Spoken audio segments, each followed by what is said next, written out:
I mean, you have to set your mind that you want to integrate in the new country, in the new community, and not that you're going to always be an Auslander.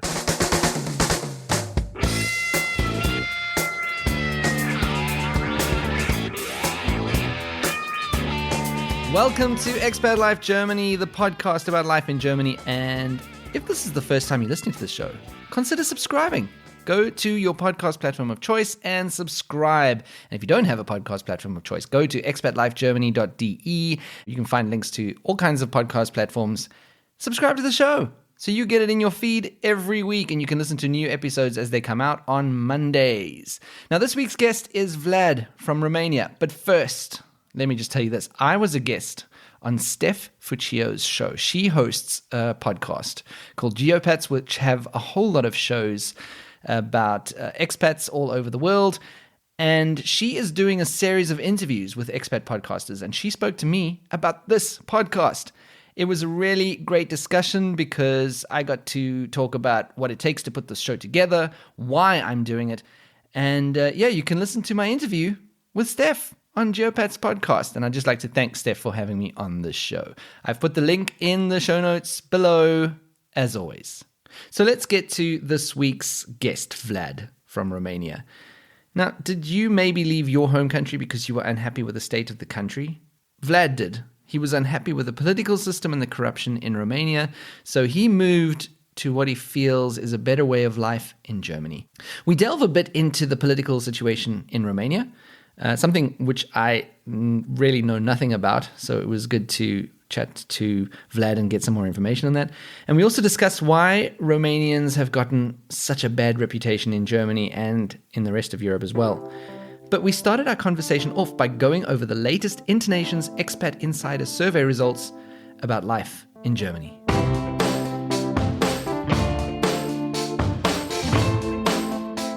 Vlad, how you doing? Hi, thanks for having me. So Vlad, usually what we do is we jump straight into the guest's story, and you're the guest this week. But we're going to hold up on that. We'll get to your story and where you're from and why you're in Germany. But we're first going to do something a little different this week, and I wanted to talk through some things with you. Internations.org is an online community for expats, and expats the world over. So they have quite a large number of expats, and every year they release the Expat Insider report. Right. And at the beginning of September, the latest one came out, Expat Insider 2019. And I just want to run through some things that I found very interesting in this Expat Insider report. The sort of main report that they produce is the top expat destinations of 2019. What they do is they survey their expat community in the countries that they are living in, and they get them to rate them on a whole bunch of criteria. I've never done it myself, so I don't know what the surveys look like, but So they came up with the top 10 destinations for expats. Do you think Germany was in the top 10? I'm pretty sure, yeah. You're pretty sure? I was also pretty sure. I mean, they are not in the top 10 expat destinations of 2019. So I'm going to tell you what the top 10 are. Right. Top 10 is Czech. Number 9 is Malaysia, which is quite interesting. Yeah.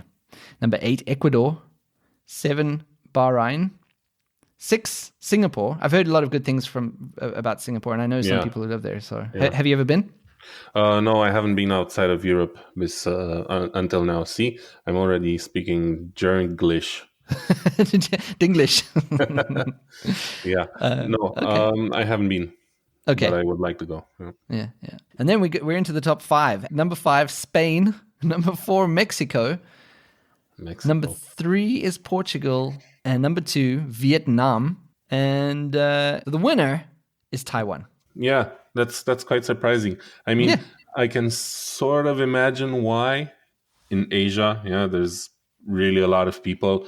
If they migrate from here to there, it's probably going to end up in the top 10 because there's just a lot of people. Yeah. I can imagine sort of Spain because there's a lot of people speaking Spanish around the world. Yeah. But I'm curious how this works, how the survey works. Yeah, I'm also curious. I'd like to dig a little bit more into the details. Germany is at number 33 on that list. Wow. That really is a surprise. Yeah, it is a surprise. I don't see Romania. I don't think you're going to find it on any of those lists. No. Maybe it's in the top 10 lists of countries that people immigrate from. But yeah. So there's not a big expat community in Romania? I mean, as far as I know, there are a few, but no, not really a lot. The main university hubs like the capital Bucharest and Cluj and a few other cities bring a few immigrants, but they probably only just stay during the studies and then they go back home. Right. So interestingly, Vlad, you chose Germany. You had 32 other choices that apparently would have been better for you, but you chose number 33. Then they kind of break it down for Germany itself. The good news is Germany ranks 4th worldwide for working abroad. Right. So for working, oh, yeah, that makes sense. It does make sense, doesn't it? So when you put that into context, you can say, okay, yeah, good working conditions here. I think at the moment there are a lot of jobs available. There's a lot of good things happening. So that makes sense. Germany. So these are some of the notes from the Living in Germany page on the Internation's Expat Insider. Germany moves up 4 places to rank 3rd out of 64 for job security. Mm-hmm. And close in 9 in 10 expats, 88%, are satisfied with the transportation infrastructure. Are you satisfied with the transportation infrastructure? Well, I mean, I come from Romania, so it is far better. But I wouldn't say necessarily that I'm satisfied because I have to drive every day 50-something kilometers to work and another 50 back. I live in Heilbronn. Right. And I work next to Stuttgart, so that's a little bit of a way. And unfortunately, there's not a way that I could use public transport really, because I would have to change like 4 times. And that would be expensive. You would have to go on the Intercity Express. Yeah, but driving, I usually take the B roads lately because the Autobahn is just at rush hour. It's unbelievable. I mean, it's so full. It's from this direction. There's a lot of people going towards Stuttgart to work. Mm-hmm. So yeah, at rush hour, it's almost undoable. That is a similar situation to what I have because I live in the countryside and I need to get to Nuremberg, and that takes me. I live 45 kilometers away from my offices. Mm-hmm. But if I take the freeway, I'm pretty close to the freeway, and then most of the trip is on the freeway. So it takes me, on a good day, when there's no traffic, 35 minutes. But lately, and this is the other thing I must say about transportation in Germany, if they're talking about the roads, there's always construction work going on somewhere. Somewhere. Especially in the summer, it's unbelievable. Yeah. And I mean, you almost have the sense that they're doing it on purpose somehow. Just to force you to take public transport or to, I don't know, find a place to work that's closer to home or it does sound like a conspiracy. I think you're right, Vlad. I think it's a conspiracy. The Deutsche Bahn are working together with someone to get us onto trains. No, but my portion of Autobahn is just the same. It's horrible, really. And I don't understand it. They're doing roadworks on the A3 that I used to get to Nuremberg, and it's a big section, and there's a sign that's gone up that says it'll be finished in 2022. So that's something to look forward to. I'm very excited about that. 2022 is going to be a good year. All right, so what else do we have here? So Germany ranks in the bottom 10 for ease of settling in for the 3rd year in a row. So they are right at the bottom for integration. So I'd be interested to hear what your... how long have you been in Germany now? Well, I mean, I've been to Germany before, but only for short periods of time. The day that I moved here, like for good, let's say, I mean, so far, is end of February this year. So it's 6 months, 7, something like that. Okay. Would you say that it's difficult to settle in, or are you pretty settled? My experience, first of all, having had worked for German companies for the last 3 years or so, 4. It's easier for someone like me because last year and 2 years ago, I did trainings in München. I stayed for 3 months in 2016. I stayed for 5 weeks last year. So let's say that my decision to move here was taken based on what I had already experienced in Germany. So that is a slightly different situation to what a lot of people might experience. So you already had a feel of the work culture, which I think is a big part of the culture shock. And then also you were pretty immersed in the culture already? I was. I mean, I'm not one of the people that studied at a German high school. I did take a few German classes in high school, but I was kind of getting bored because I learned a little bit of German. I was always quite good with learning languages, and we were getting to the point where we were just not making any progress, you know. So Yeah. I started skipping German and so on, and I haven't really used it for about 10 years till I got my first opportunity to work for a German company in Okay. Romania, And and then you could use it. yeah, I mean, they basically asked, "Do you speak German?" And I said, "No, but I'm gonna learn it. How much time can you give me to learn it? Because I have the basics, you know. I have the foundation. I just need to practice my dictionary and so on." And they said, "Yeah, okay, well, we'll give you a chance." So basically, then I was shipped off to München for 3 months to do a training there. It was something completely new for me and basically for everybody on my group. We were 8 altogether, but compared to all of the rest, I also had to learn German in the meantime. Did So how did you do that? Did you do it in intensive courses at the same time or evening no, courses? I did it alone in my hotel room using Duolingo, I think, Right. and a couple of other exercise books that I had from high school and just TV, and I just did it on my own because I did still remember the grammar stuff from high school, you know, Yeah. dirty So it was dust just and brushing then up. yeah, basically brushing up and a lot of words to learn, Yeah. expressions. So what level do you say your German is at now? Pretty good? Yeah, I can complain. I mean, in the last couple of years, I took a couple of courses back home. I took B2 courses. I finished a B2 course. I started C1, but I was getting bored because it wasn't really what I wanted. It was getting way too much into literature, and I wanted it to be a little bit more technical, but there were no technical courses, so I just gave up. So I Okay. finished a B2 course, and I would say I'm somewhere at an early C1, let's say. Okay. So quite advanced. Yeah, Quite yeah. advanced. Yeah, I think that is, when I read Germany ranks in the bottom 10 for ease of settling in, I think a lot of it has to do with how difficult the language is for some people to learn For sure. Yeah. and also just to adjust to that work culture. But that's not a problem for you. So you would rate Germany much higher, I think. Well, no, I mean, I understand why, because, you know, Yeah. Yeah. I'm just an example of many. I know a lot of people that moved to Germany. I know people that moved to Germany like myself that were already speaking the language, some way better than me. They were already into the culture and so on, but there's maybe hundreds of thousands of Romanians that are living in Germany. And from those, at least a half came here without knowing the language. I mean, I could bet on that, you know. Yeah, I'm gonna get back to that a little later on in our discussion when we find out about the Romanian communities in Germany. Okay. Some of these other stats: 64% of expats were concerned about the language barrier. Yeah, they should be. Yeah, they should They be. should be. Indeed. And then finally, 59% say moving abroad has made them happier. So, Right. would you, if I asked you that question now after 7 months, would you say moving abroad has made you happier? It has made me happier. It's also given me a lot more work, let's say, because yeah, it's kind of taken me out of my day-to-day life. Meaning, Yeah. I worked before.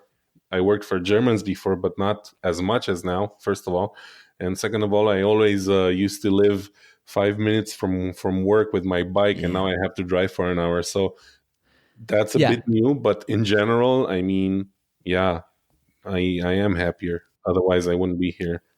Sure. There's always aspects of daily life that are good and aspects that are bad in any Right. situation. I think it doesn't matter, but yeah, it's the general kind of feeling that you're getting. So I mean, it sounds positive. yeah. Think about it. People come to Germany mainly for work, yeah, because Yeah. they can get better paid jobs and have better work security.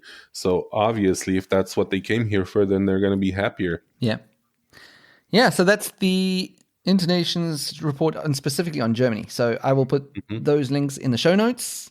Yeah, so it's quite interesting to see how people are rating It that. is. So yeah, I'm just surprised that it's so far down on the list of preferred. But you know, that's my bubble, probably. exactly.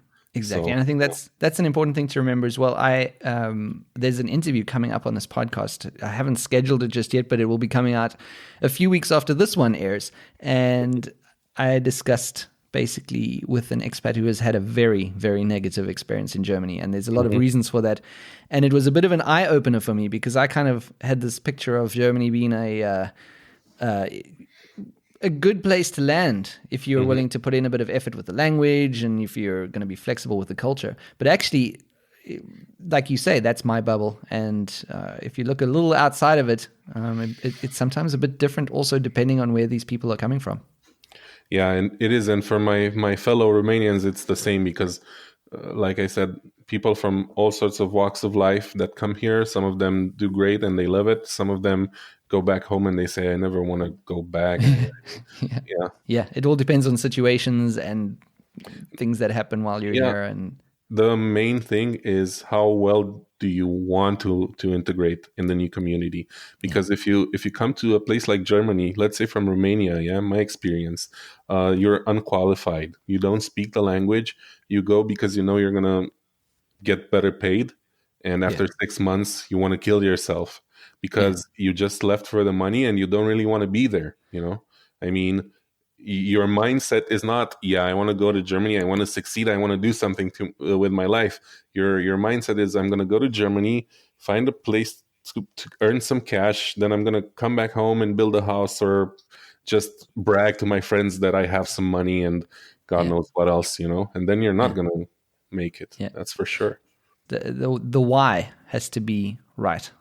Of course, of course. Yeah, You have to do it because you really want it, and you have to do it because, I mean, you have to set your mind that you want to integrate in the new country, in the new community, yeah, and not that you're going to always be an Auslander. I want to be a yeah, part of it. It doesn't matter if I stay there for 6 months or 6 years. I just want to be a part of it. If you go and yeah. say, screw those guys, I just want to earn some money and come back home, then yeah, you're going to have a bad time. I agree. So I mentioned the why. The why has to be right for you, basically. What Mhm. is your why? Why Germany? What is the big reason? Well, I mean, what can I say? Germany is for East Europeans sort of the holy grail because everybody knows that you're going to earn a lot more money for the same job, basically.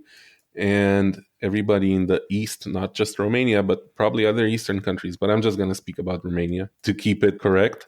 We're fed up with the way the educational system is. We're fed up with the fact that we've been rid of communists for 30 years, and every 4 years we're being promised new hospitals, new schools, better roads, better railroads, and nothing is done. And Yeah, when you come here to Germany and you see the autobahn, when you see the trains, when you see the infrastructure, you're starstruck, you know. mm, And you always say, yeah, I want to go there, I want to live there. That was it for me. I mean, I wasn't in it for the money, not necessarily, because I had a pretty good salary back in Romania. I've studied, you know, I'm an engineer. I've worked back there for German companies, and even though I was getting paid less than half of what I am paid now, which isn't great, yeah, for Germany anyway, but it's okay for me at the time. yeah, But I was fed up with it, with the whole system, with the politics, with the fact that we're being lied to day by day, with the fact that every party that comes to power promises this and that and nobody does anything. So I just said, okay, screw it, I'm not going to take it anymore. I've paid taxes for 10 years, I'm 33 years old, I haven't got anything in return. I yeah. mean, not even when I have to go to the hospital, I still have to go to a private hospital and pay an extra subscription to make sure that I get properly looked at. Okay. So I just said, no, not anymore. I'm going to take my Yeah, chances, see if I mean, I speak the language, I know the culture, I know what to expect. I'm just going to do it.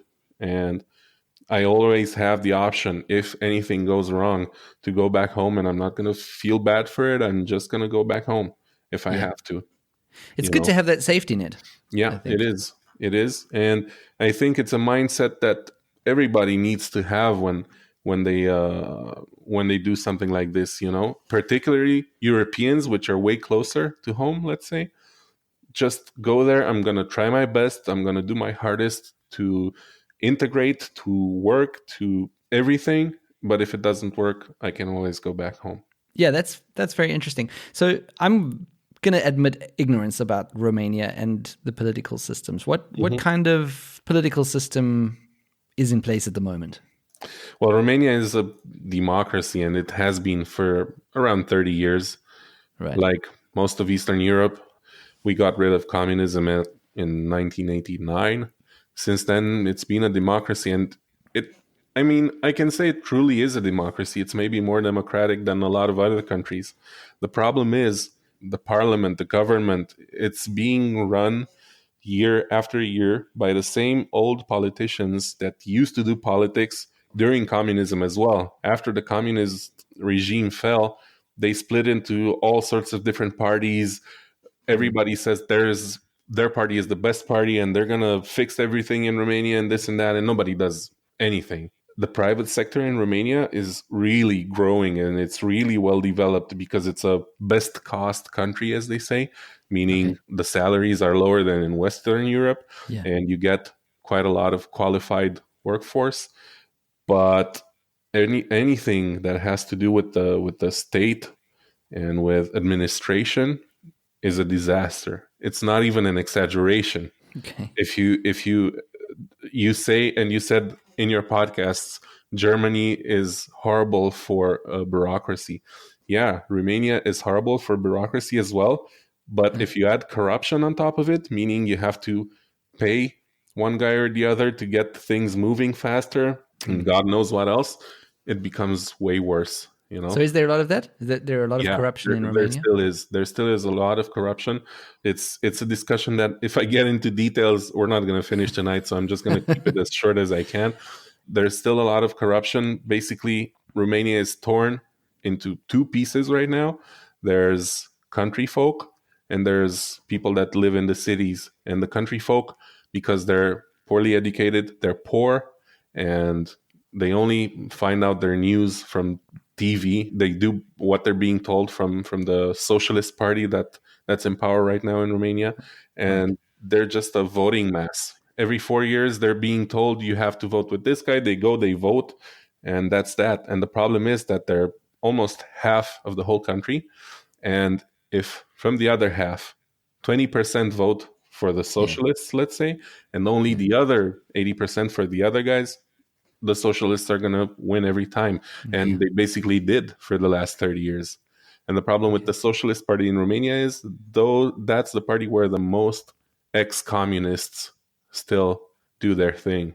And their leader just went to prison about 2 months ago or 3 months ago, I think, for corruption after years and years of trials, because the justice system is also set up in a way that everything takes years to come to a conclusion.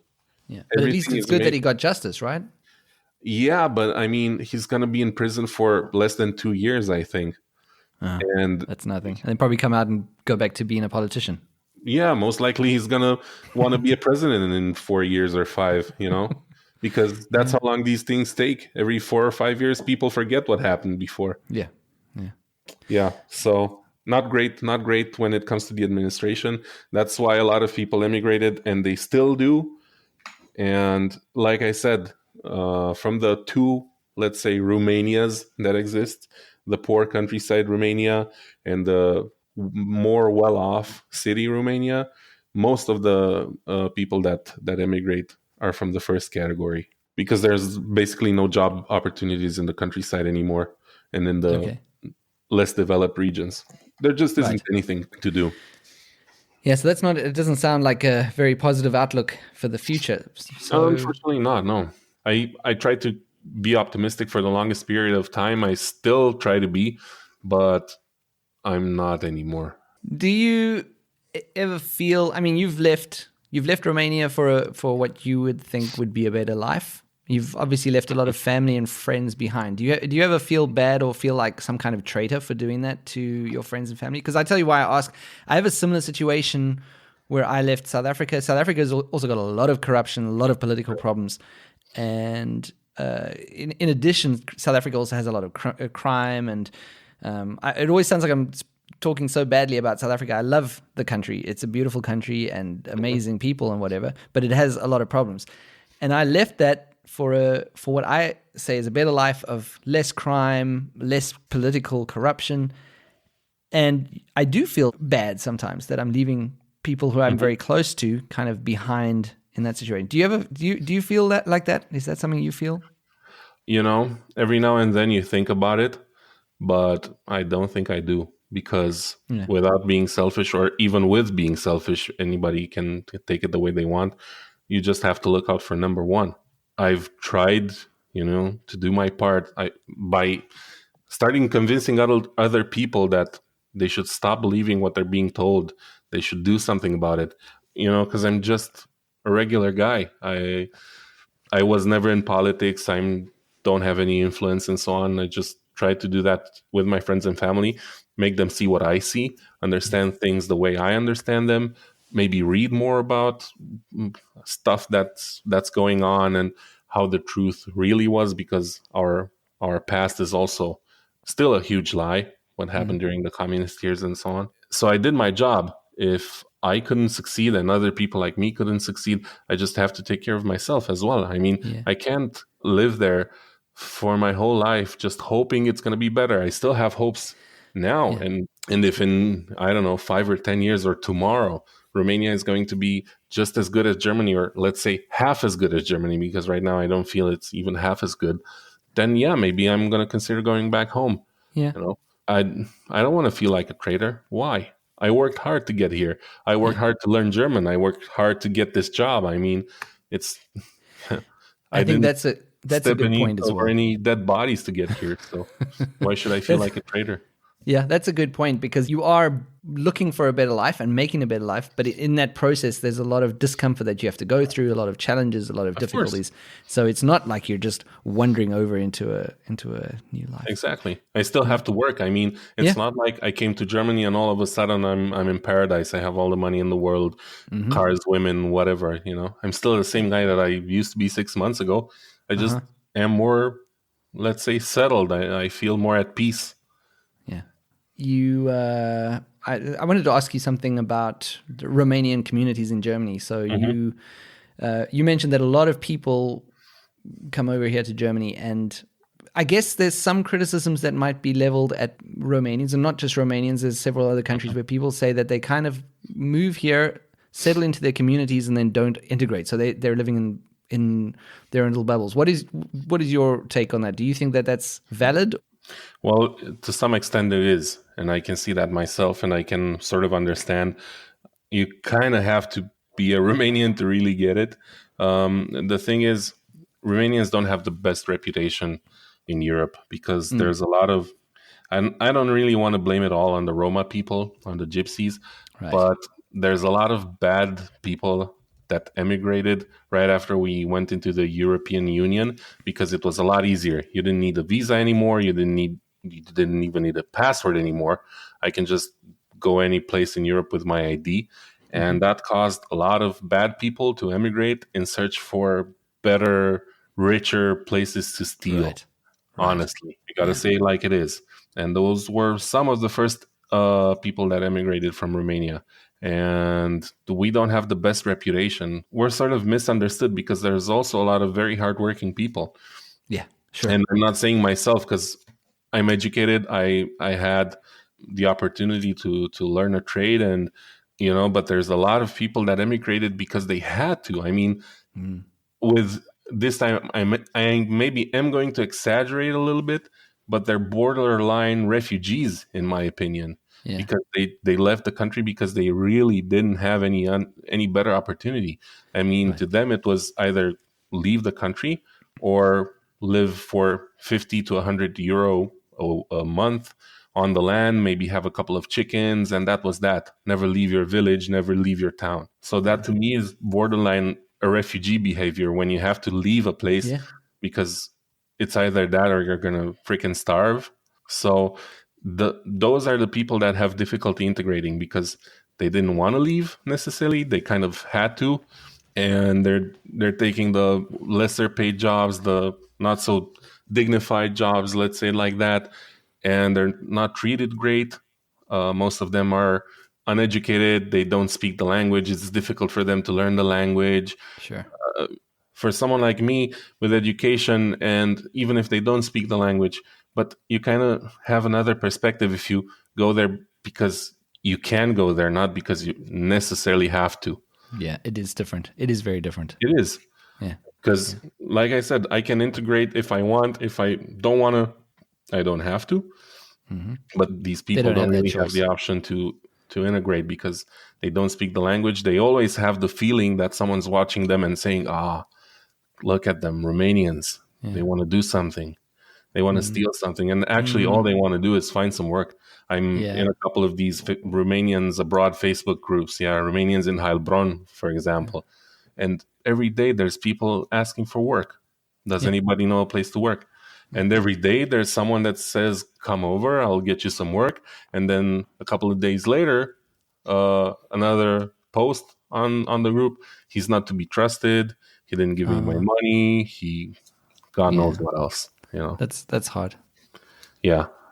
That's what I really wanted to talk about. Most importantly, I mean, I do want to talk about my experience as well, but I just want to get it out there because Romanians are quite misunderstood. We're not all bad people, Most of us are good, actually. I think we're just trying to do better.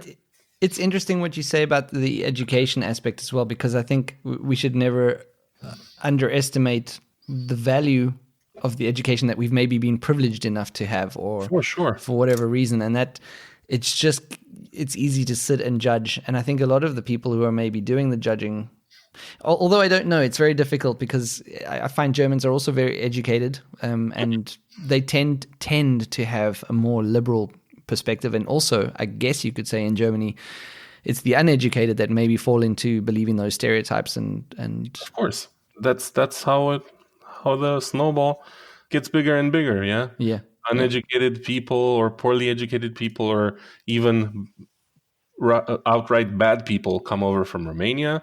They meet with poorly educated people from Germany which already have their mindset that Eastern Europeans are bad, or they're gypsies, or they're this and that. And the snowball gets bigger and bigger. And they say, do you see? We told you at the beginning, if you let everybody come in, and this and that is going to happen. And I guess the only answer is to make sure the education rates rise. I think that's the only way, both sides. Now, early on, you mentioned a fiancée. Is she also from Romania? She is. So you guys moved across at the same time. We did it together. We kind of agreed on it, beforehand, because I said, I don't really want to go through this alone. We were already together when we did it for a couple of years or so. And we weren't engaged at that time. And we sort of had similar views. And I said, do you want to do this with me? It wasn't easy. She had a lot of fears herself. I had mine, but we just worked it out. We got over them. We weighed pros and cons very well. And in the end, we said, screw it, let's just do it. And we'll see. I mean, we have nothing to lose. We still have a place to go back home. We didn't have to sell anything because we didn't own anything. So, it's a good position to be in. Yeah, it is.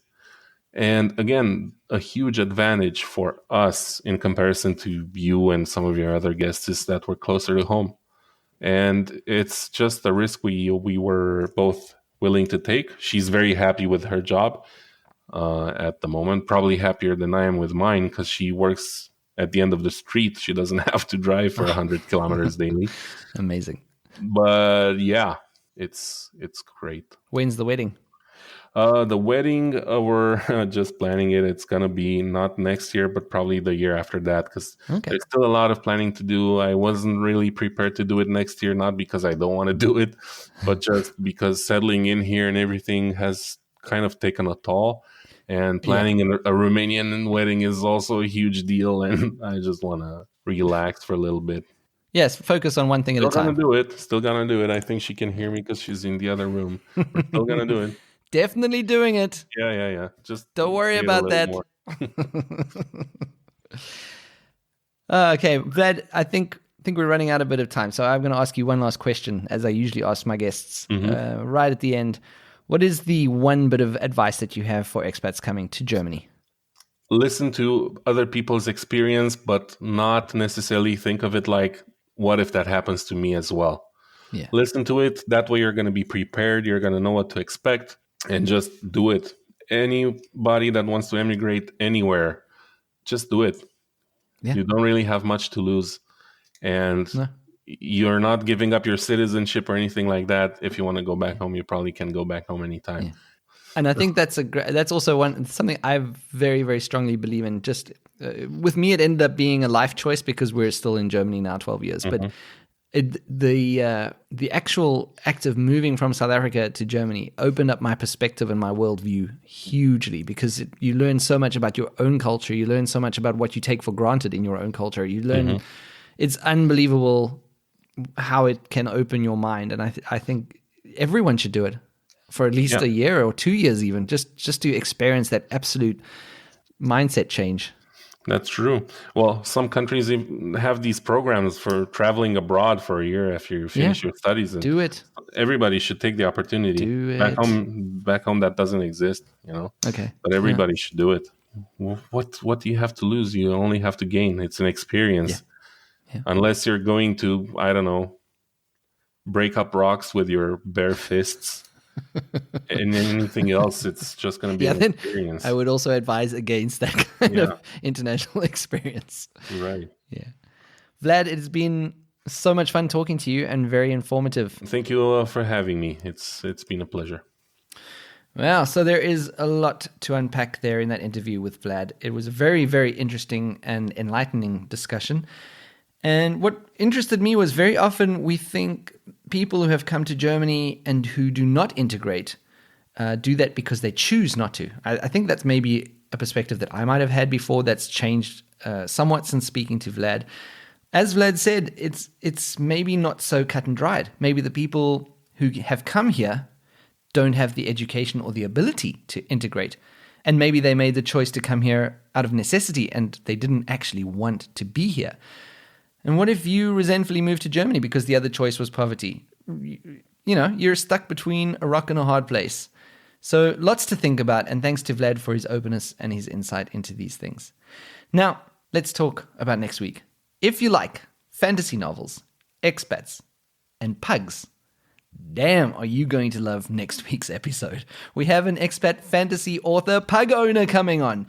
It's not every day that I get to say all of those words in the same sentence. I'm really looking forward to it. Subscribe to the podcast and listen next week. Auf Wiederhören.